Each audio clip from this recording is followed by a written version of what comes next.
Hello, everyone, and welcome to another episode of Don't Wait Till Pigs Fly, a podcast for and by successful business people who also deal with the pain and frustration of chronic illness. Here's Nancy Becker. Today, we're going to be talking with Russell Nohelty. Nohelty, is that right? Nohelty, that's right. Like Nohelty. Nick Nohelty, but spelled differently. I got it. We're going to be talking with Russell Nohelty, and we're going to be talking about all things productivity. Russell, welcome, and tell us a little bit about yourself. Sure. Well, thank you for having me. I am a USA Today best-selling author and a creative entrepreneur. So I own 3 companies. I own a Verizon dealership. I own a creative academy / marketing company. I don't know. The rest of it just falls under that. That is not Wannabe Press, which is my publishing company. So all of my writing, along with other people's in anthologies, is published through Wannabe Press. And then my training and marketing academy is The Complete Creative. And then I have a Verizon dealership. I don't really work in my Verizon dealership hardly at all, but it is a nice sort of source of passive income depending on the month. I hear you. And that may be something else we might talk about, because I'm constantly getting people saying, I just wish there was a way to get some passive income. As you probably know, the people who are listening to this, for the most part, have some form of chronic illness. And we work our little tails off, but then we were just talking about it, we get exhausted, we get tired, we get frustrated, we have pain, and then we can't work. And it would sure be nice to, on a couple of different levels, to talk about how we can run our businesses more effectively so that we don't have to work so hard and that we do have more time left over to relax, put our feet up, and take a nap. Absolutely. So I think the number one thing that people have in companies, all companies, is waste. They have wasted time, they have wasted money, and they have wasted attention. And the number one thing that someone can do to be more productive is to read a book or called The One Thing. Do you know the book, The One Thing? Yes. So The One Thing posits different things, and I'm going to butcher the thing that they probably are actually talking about. But for me, what I took away from it was all things point to one goal. Instead of all things point to 8 goals. So for me, for instance, my company, Wannabe Press, is a publishing company. The Complete Creative is a training academy. But everything I learn in Wannabe Press gets funneled into The Complete Creative. So The Complete Creative is my repository for all of the information that I learn while building my publishing company. So it has courses. It has epic blog posts. It has a podcast. So I'm able to do networking for my company, for my writing career. I'm able to build up a bigger fan base of writers every time. And it eliminates waste, because now when writers come to me or creatives come to me and ask me what they should be doing, instead of having to either type a big long message or give them free advice, I can point them to a specific resource. So all of that is a very productive way to be. Look, when I post a blog post, for instance, it is about something that I'm thinking about or working through or just worked through. And then I can go back and reference that information also for myself. So it's sort of a public repository for all of the things that I think about. When I wonder what websites that I use to do X, Y, and Z, well, I can just go to my own website and reference the exact post that I had. So it is just a very effective way to build a resource for yourself and other people, at least has been for me. So for me, my one thing is becoming a successful author or a more successful author, preferably selling, 1 million books in one series. But everything that I do is really about how do I become a more successful author. Now, underneath that one big goal, the one thing, and it's nice if the one thing is a SMART goal where you could actually measure it. I have had so many one things in my life that I kind of broke through all of the ones. And my one thing is kind of just like continue to become a more successful author who has more authority in the space of creativity. And so there are tons of little things underneath there. And, becoming a more successful author means going on podcasts like this, and getting more people into my creative academy, to do guest blogging, to write more books, to do all of these pieces underneath the one big goal. Sort of like a domino. They reference it all. The one thing is often referenced in the one domino, which is this big domino that has to fall to move forward the next part of your career. And there are all these little dominoes. If you've ever seen sort of the domino that's sort of like every domino under it is like half the size of the last domino, you can start with this tiny, tiny, tiny domino, and just clicking it over eventually will knock over this huge domino. And so I actually visualize this. And I put it in a chart, which is like the one thing here and all of the little pieces that go underneath that one thing. And if something goes to help that one thing, to strengthen it, to help knock over that domino, then it makes sense to do it. Yeah. If, though, it does not, then I try not to do it. That doesn't mean I never do it.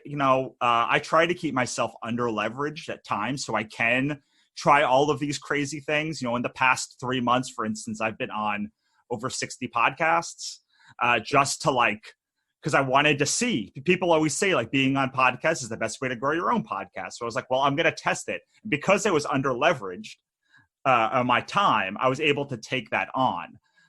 But still going towards my goal. But it might be not 100%. It might be like 70 or 80% towards my goal. But I know if things are not going to service that one goal, that I do not do them.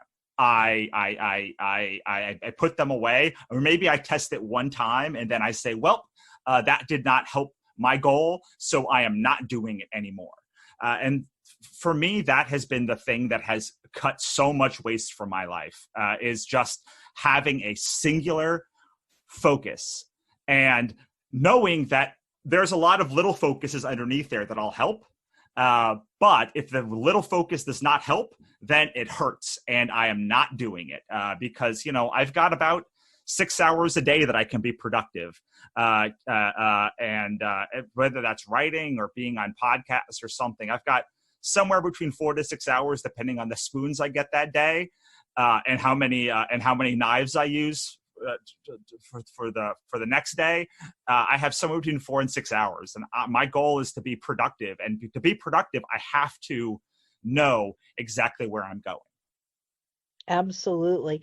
You just mentioned something that some people know about and other people have probably not heard about, and they're thinking, how many knives and spoons did you get today? Talk about that for a second, because that all fits into the whole productivity issue as well.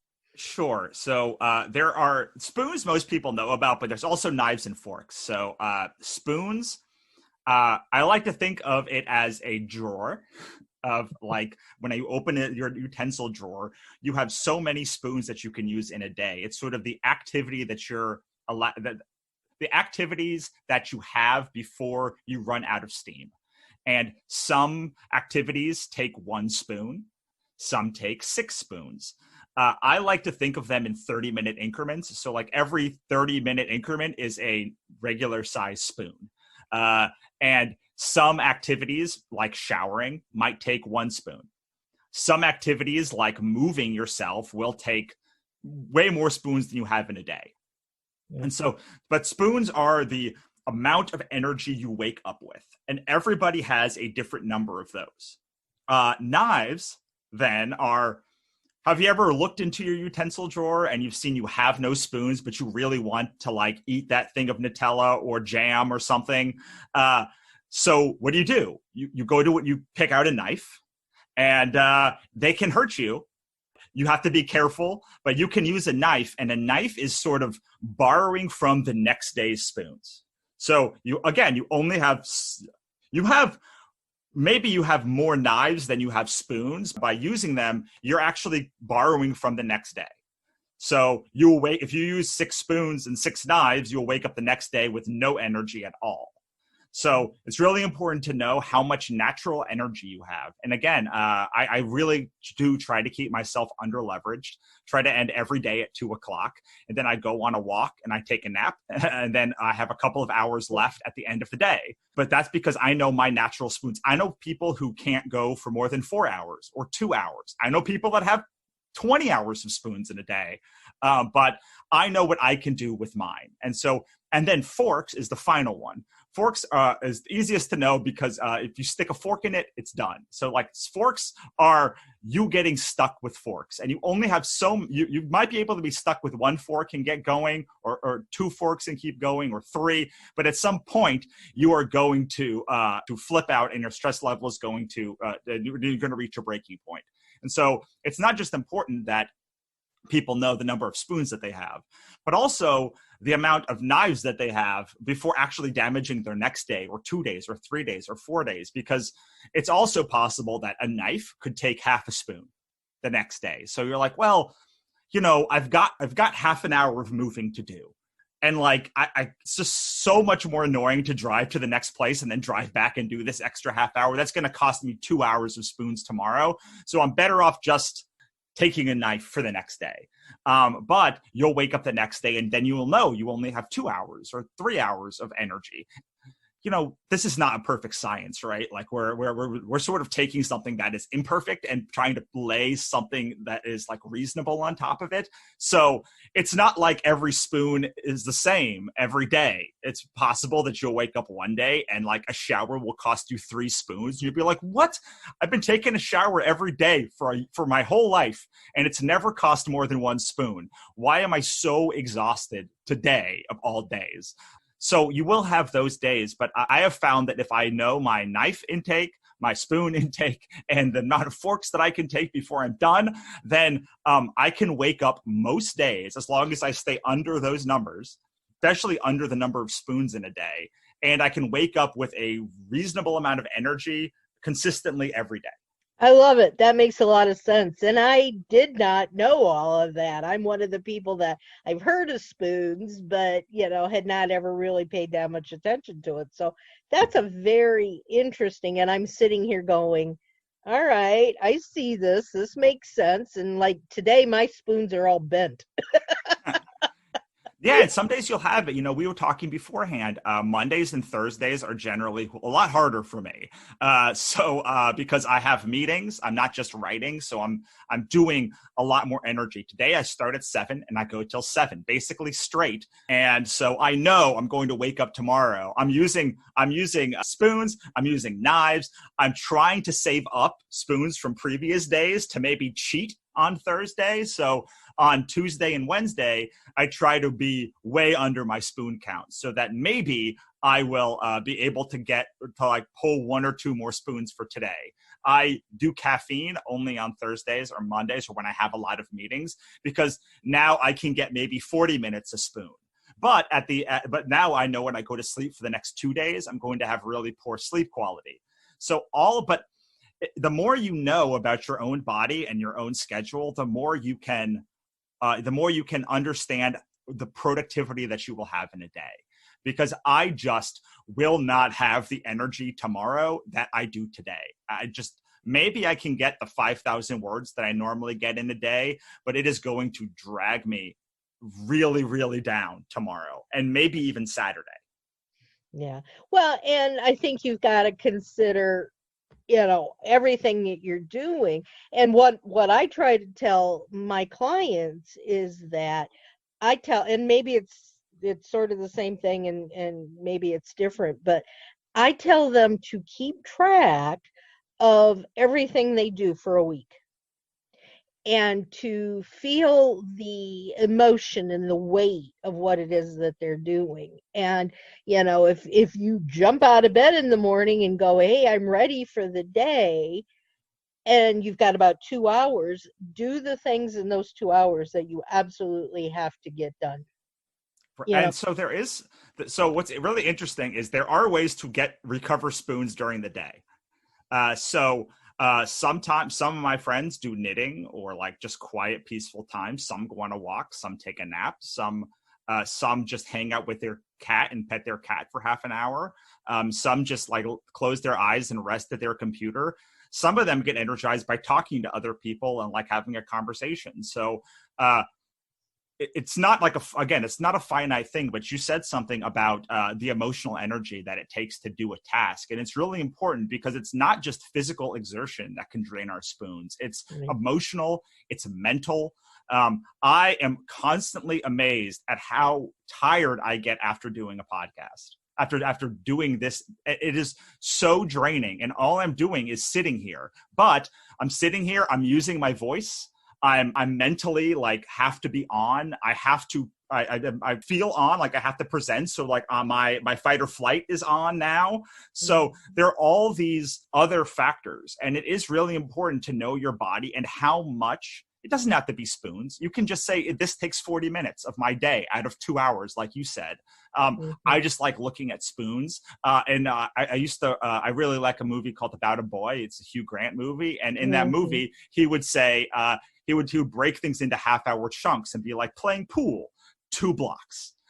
This, 3 blocks. And that really resonated with my like analytical side of my brain of like breaking things into half-hour chunks and saying, these are how many chunks I have in a day. And if I, for instance, I used to try to podcast in the morning and then write in the afternoon.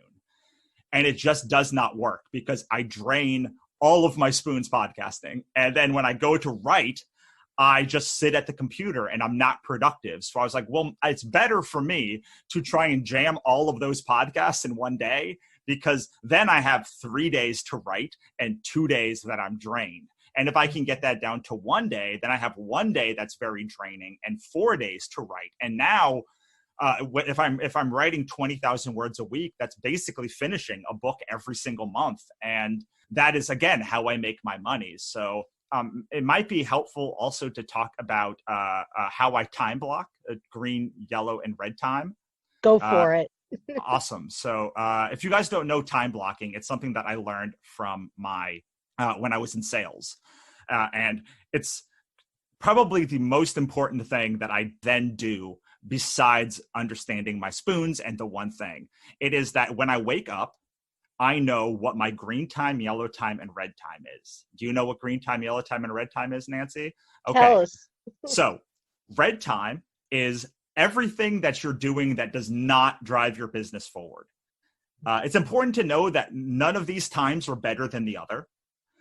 It's just it's money-making activities, basically. So a red time could be taking a nap or hanging out with your spouse or picking up your kid or eating dinner. None of those things are very important to life, but they do not help drive your business forward. Yellow time activities are sort of admin activities or money adjacent activities. So this could be admin, this could be customer service, but they're all the things that like you can't actually put money, you can't put a dollar value on. A lot of marketing is a yellow time activity, actually, because this podcast is not likely to generate any revenue for me right now, but it will help drive down the cost of sales later and hopefully bring people into my ecosystem. So that is sort of on the cusp. I still consider it a green time activity because it goes towards making money, whereas but you can sort of, marketing, depending on what it is kind of an up in the air activity, but definitely admin tasks. Any admin tasks that you do are yellow time activities. So green time activities are everything that you're doing to make money that actually will lead to revenue or does lead to revenue immediately. For me, that is running Kickstarters, writing books, depending on the day, some promotion activities do. I generally consider marketing to be a green time activity, but I'm saying it's on the cusp because some people are like, well, marketing might not bring me money for a year, and customer service is also like theoretically going to make me money eventually. And so I don't want to have that conversation. So it like, just put it where you want to. I put it in green time activity because like it is what I consider like making money. And making money means a whole bunch of different stuff. Making money for me is writing books. That's one thing that is literally making my money. Or you doing coaching or crocheting or whatever the thing is that's in your business that you make money at, doing the actual IT support. If it is a green time activity. And so I have different days set up. I have promotion days. I have writing days. I have launch days. And the green time activity is different in each of those days. But I try to have a block of, if I'm going to wake up and do promotion, that is all I'm doing that day. That is my green time activity. And it's going to go from 9 to 2 is generally where that's my like golden time. I wake up, and from about 6 to 9, I do yellow or red time activities. I watch a lot of YouTube and listen to music, or like just try and psych myself up for the day, plus doing admin and other stuff. And then I do 9 to 2 is my green time activity. From about 2 to 5, I try and take off. Now that doesn't always work. Sometimes I don't get what I needed to do done in 9 to 2, and that bleeds over to 3 or even 4. But I try from about 2 to about 5 to take time off, to think, do deep work, to rest, to recover some spoons, so that from 5 to 7, which is about when my wife gets off, I can do a little bit more yellow time activity. And that is how I set up my day. So 6 to 9 is yellow time. 9 to 2 is green time. 2 to 5 is red time. And then 5 to 7 is a yellow time again. I love it. That makes perfect sense to me.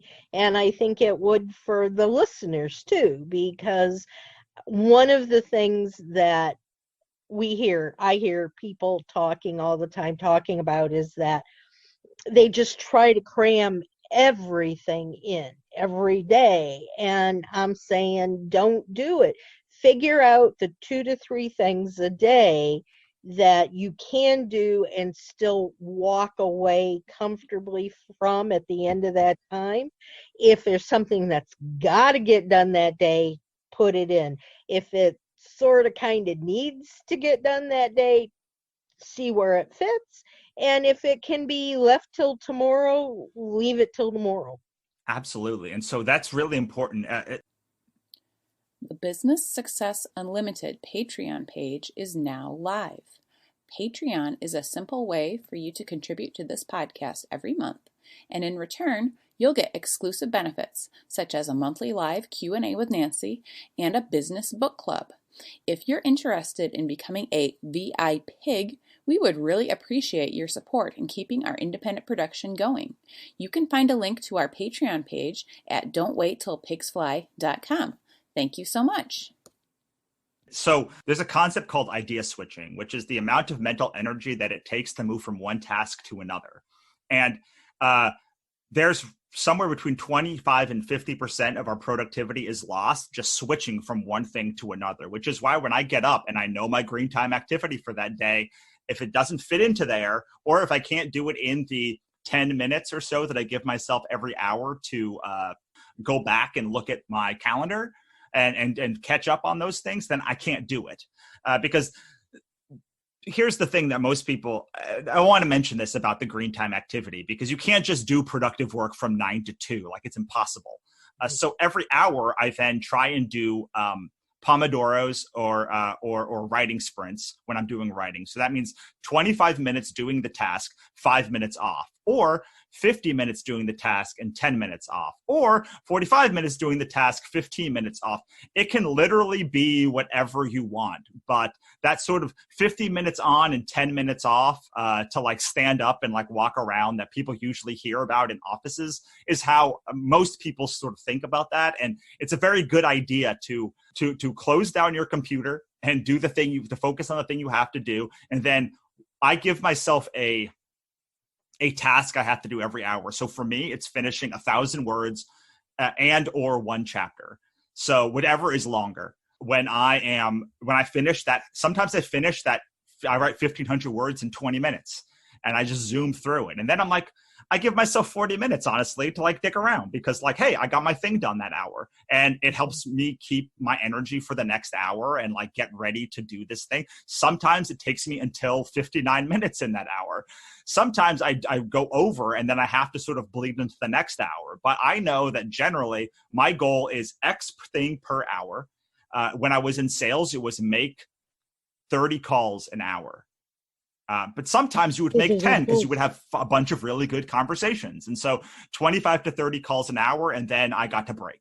Whatever that meant. If I hit those 30 calls in like 10 minutes because no one was there, then like whatever. I could make more calls if I wanted to, but I was not forcing myself. So it's important in that green time to also then break up that green time in an hour or half hour chunks. I like hour because an hour is a good time to take a breath. When it's 25 minutes with a 5-minute break. That's short. Yes. So I like to, and you're really not going to get anything productive done in like a 20-minute break.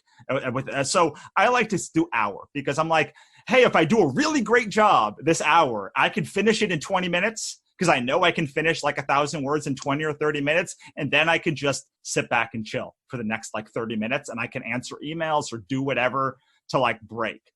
But it's really important to focus on the singular task. It's another thing that really is helpful when it comes to productivity. Doing deep work and being able to really zone everything out and then not switching between a bunch of tasks at the same time. Brings up a question because I am very. And we're actually talking about this with my team right now. I need to picture what I'm going to be doing. I need to say these things need to get done. And talking about SMART goals, I break SMART goals down even into in order to get this SMART goal, I have to do this, but to do this, I have to do this, and to do this, so there's all these to-dos that go along with it. When I wake up in the morning, first thing I do, even before I'm out of bed, is I look at my calendar because I want to know what's going on for me that day so I can figure things out. And I have a general knowledge of what I need to get done that day. Do you have any sort of a tool that you use that kind of puts in writing what it is you're supposed to do that day, or do you just do it from, I know I need to get this done, so I'm going to do it? So I use Google Calendar for most of my meeting days, but for other days, I know that I believe the one thing when you wake up too. So like when I wake up, I know I've got to get 5,000 words written today. And I know that means I have 5 hours of 1,000 words each, plus I have to get done emails and other stuff. So what I like to do is have the consistency of the same kinds of stuff that I have to get done every day, and then offload other things to other people that are not like the essential components of me. Because when I think of, so this is another concept that we should go into, which is like trying to do higher level activities that are worth more. So do you know what a $5, $50, and $500 task are? I do, but our listeners may not. So awesome. So tell us. Look, I have a habit of taking concepts that other people say and then making them work for me and like kind of tweaking them. So this might not be the exact thing that is written, but a $5 task is an admin task. So these are the things we were talking about of yellow time tasks, something you could hire off Fiverr or hire a VA or hire an assistant or hire somebody else to do, pretty reasonably priced. $5 might actually be $15 now or $20 or whatever it is. But the $5 tasks are the things that do not need to be done by you. They are all like the admin pieces. A $50 task is the work you do inside your business. So we talked about IT, we talked about coaching, we talked about writing, the technician part of this, the technician part of work. And it has to be done. Like we are the people in the business. Like I'm the person writing the books. Like you can theoretically hire other writers or other technicians or other coaches as well. And it is sort of the technician level work, what most people are doing in their, what drives most people in their business. But I try to get out of all of those things and try to focus on $500 tasks as much as I can. So $500 tasks are CEO level tasks. And they are the ones that are strategic partnerships that are going to leap you to the next level. And so I know the technician tasks that I have to do.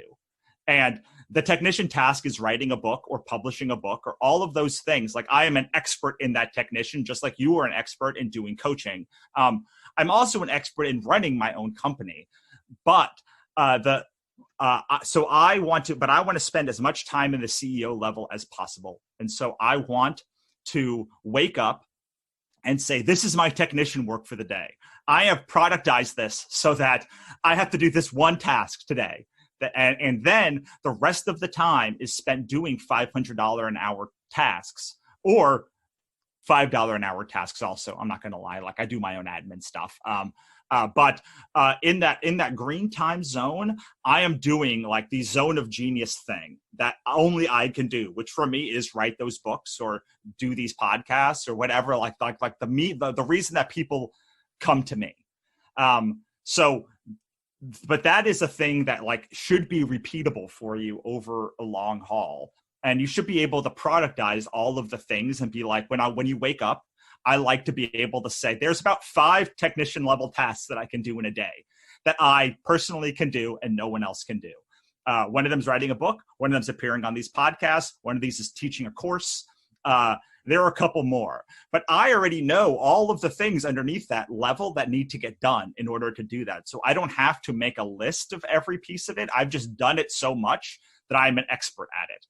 And then the things that I do have to get done in a day that are like my strategic partnership level $500 tasks, those are ones that like I'm doing in my yellow time zone. Because even though they say $500 an hour, they're not actually going to pay me like for a long time. So I try to not do those in that green time technician zone.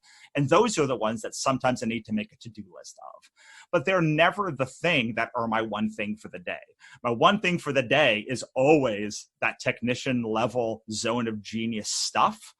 And then the rest of the list that I have are sort of ongoing. I don't know, does that answer your question?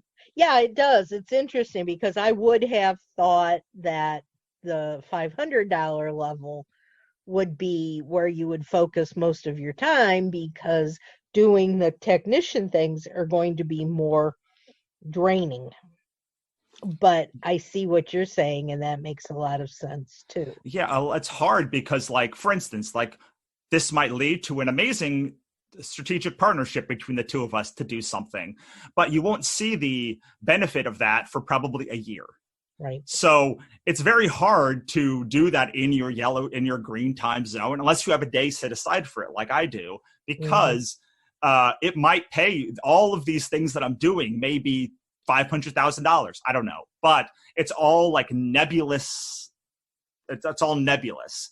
Those $50 an hour tasks, and it's I like to do 3 to 4 hours of those tasks a day, but they're the tasks that I know will pay. I know my mortgage will get paid this month.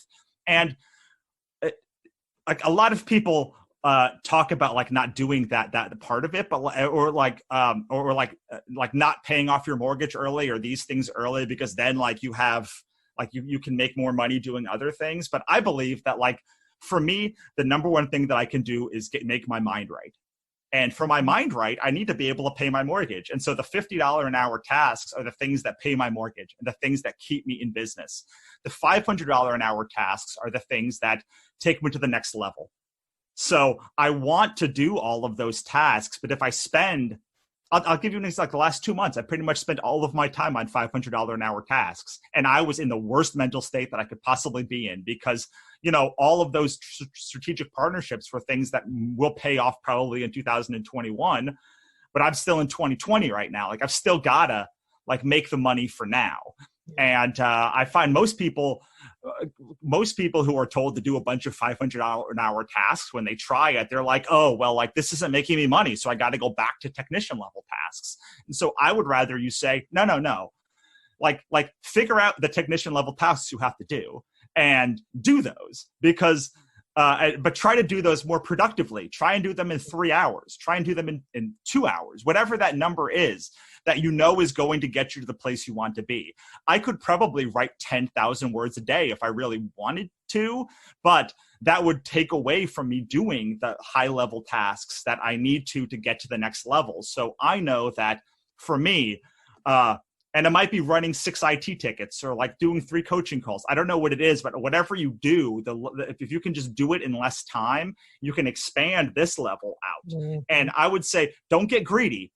Don't try to do like 50 different $50 level tasks, because then you'll never get to the next level.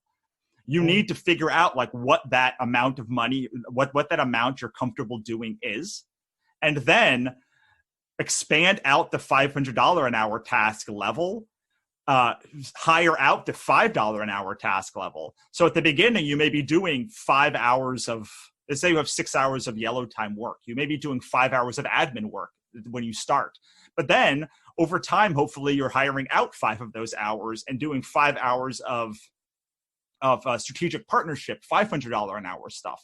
And for me, that is it's a lot easier for me to say, okay, so what is 5 hours? 5 hours is $25 a day. Let's call it $50 a day if you're paying $10 an hour. So, okay, it's a lot easier for me to say I'm going to shift $50 a day in my business to an admin than to say I'm going to cut the thing that's making me the thing that's actually making me money. That just is a world that I have not been able to inhabit in my brain.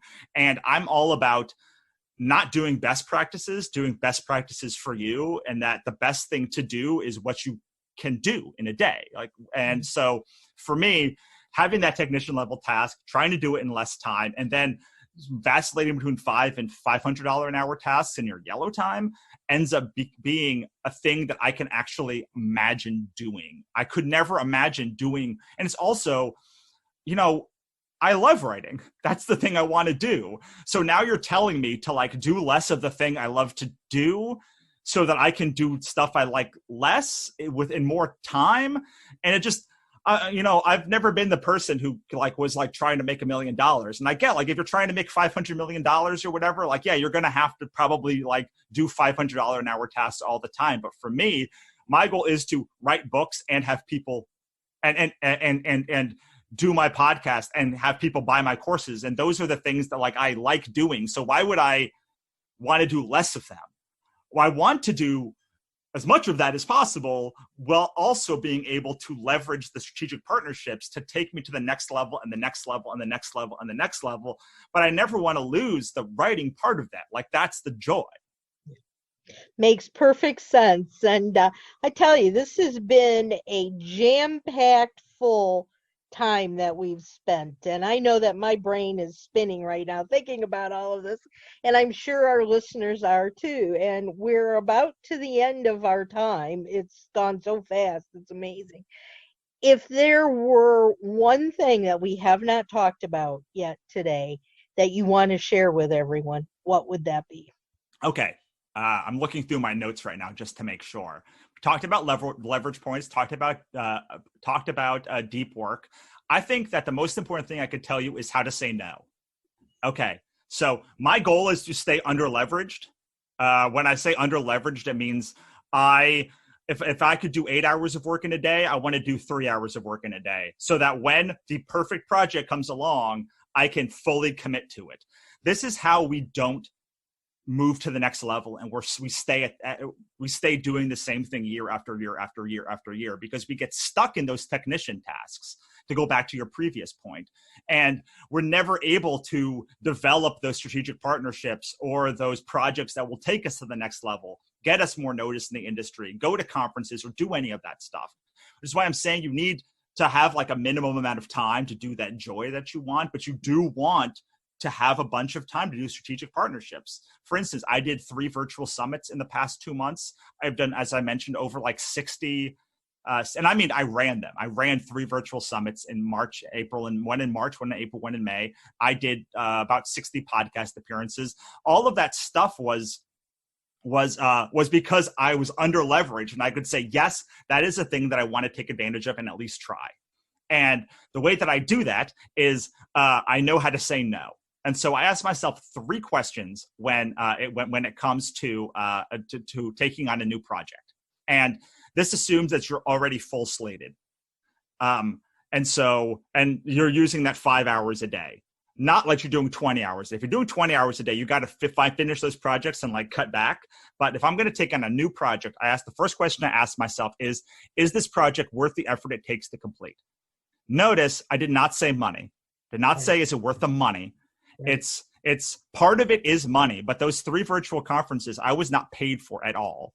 It was all about getting to the next level, getting marketing, getting people on my mailing list, introducing myself to more people. There are all sorts of ways to make it worth it. And usually taking on a project that is the exact same project you just took on, unless it really like brings you joy or is not going to do anything for you. It's not going to it's probably not worth it. Now, if you answered yes to that, you move on to the next question. If you answered no, you're done. It's a 0. It's a no. You answer yes. Is this project better than anything that I currently have in the works? So that means not just the projects I'm currently working on, but anything also in development for the future. Mm-hmm. So I need to then say yes and yes. So this is where if I'm in development on a project and I have a really cool idea, I'll try and mash multiple ideas together. So my development folders are just like mishmashes of like, what happens if I take like sci-fi and fantasy and horror and smash all this stuff together? And like, that's a really good idea. And maybe I can put it in book 5. And so I'm spending a lot of my work that comes out are the mash together of 20 or 30 different cool projects, which makes the end product really, really cool because now it's got all of these elements. Of course, you've got to like understand that you can't put everything in every project, but if you can, this is something that I also say, is it better than any project, or can I like include a feature of this in one of the projects I'm already developing or currently writing or currently part of? Okay, so if you say no to this, it doesn't mean you can't put it in development. It just means like you're not going to put it onto your active production slate, what you're actually doing right now. Okay, so if you say no, then I go on to the next question. Am I willing to eat into my free time to work on this project? I think that people vastly undervalue their free time. You do not get more time to spend with your parents or your children or your friends or your family or your dogs or to do the hobbies that you love, and vastly undervalue those things in our society. And so I think it's really important to know their true value, one. So when you're doing that, all of the things we're talking about, like you also have to value free time as if you're worth $50 an hour, which we didn't talk about, but like finding whatever your value is, and like you get a project that is only going to pay you, or the only expected return is going to pay you like $1 an hour. Well, like that's really not worth it. I say when I bill out, I'm worth $300 an hour. So is this thing worth $300 an hour, or is it? And if not, then I have to say no, or I have to find a way to make it worth $300 an hour. So those are the 3 questions that I ask when it comes to say no. If you say yes, yes, yes, then that is when you have to say, all right, I am willing to take on this project for a specific length of time. And I'm willing to over leverage myself for 2 months or 3 months. I would not go more than 3 months doing this without like burning a project. Like it might mean taking a project off the slate too, or something else to like push it in, or something off the development slate. You can say, yes, it is, but I'm going to start this project in 2 months when I finish these other 2 projects. But whatever it is, you now can say no. And I give you permission to say no to 90% of the things that you want to do, because your brain is going to want to say yes. You're like the beginning of something is so beautiful and people are excited and you're getting off, but the middle is always a slog. So the middle is when your brain's like, oh, what if I did this other thing? But if we just know that the new project is going to have the same life cycle of like in 2 months, you're going to be as upset about the project that you are on, you've got to end up loving that thing so much more than you think you have to. I call it 100% because you are now you are now going to lose excitement for that project every day you wake up until it ends. So you have to understand that it's a lot of no is not about like just flat out saying no. It's all to other people. It's also about saying no to your own brain and understanding like how much you loved a project when you thought of it, because that is what you're not comparing how much you love a project now to how much you love a new project at the beginning. You've got to compare how much you love the project at the beginning to how much you love a project at the beginning. And if you can do that, it'll be a lot easier. And so I highly recommend you say no to 90% of the things that you come across, because they're usually not, if 90% of the things you come across are better than the things you're working on now, you need to then level up your game to pick better projects. But when you're doing this at a high level, you won't you won't have 90% of the ideas that are better, because it's going to be your work is good, the projects you pick are good, and it's a lot harder to come up with a killer idea more than a few times a year. So you should not have more than a couple killer ideas that pop up throughout the year. Otherwise, you need to really examine the process that you pick for picking projects. That's a lot, and unfortunately, we can't go into it any further because we're out of time. I know you've got something else you have to do, and we're at the end of our time for my podcast. But let everybody know how they can get in touch with you if they want to further explore possibilities with you. Sure. If you liked all of the things that I had to say, but maybe want to take it a little bit slower, I have a blog called The Complete Creative that parses out hundreds of blog posts that you can take at your leisure. I also talk about this in both of my nonfiction books, How to Build Your Creative Career and How to Become a Successful Author, which I know that it's kind of like drinking out of a fire hose with me.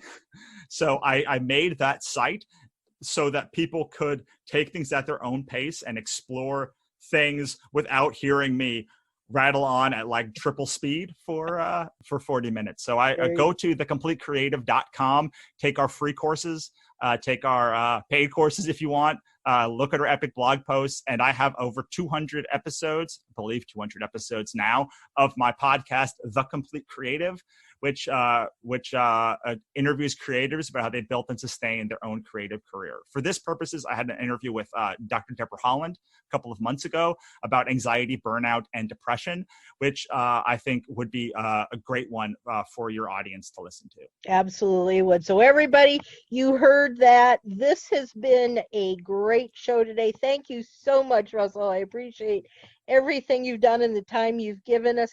Guys, we can be heard at don'twaittillpigsfly.com. Our show is on Thursday evenings at 5 p.m. Eastern. And if you would like to listen to other talks like this, let us know.